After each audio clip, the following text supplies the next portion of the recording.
Hello நண்பர்களே, இப்போது நம்ம மெய்யெழுத்துக்கள் வரிசை மாறாமல் எழுதுறது எப்படின்னு கற்றுக்குவோம். ஈஸியாக உங்களுக்கு நான் சொல்லித்தரேன்.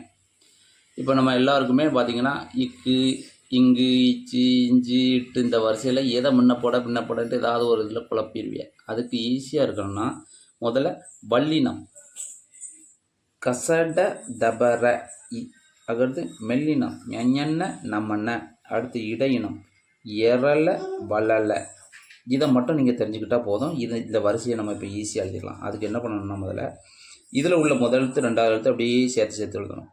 இக்கு, இங்கு, இச்சு, இஞ்சு, இட்டு, இன்னு, இத்து, இந்து, இப்பு, இம்மு. இப்போ இந்த ரெண்டு இதை மட்டும் விட்டுருங்க. அப்புறம் இடையினத்தை வரிசை எழுதிருங்க. இ, இரு, இல்லு, இவ்வு, இல்லு, எள்ளு.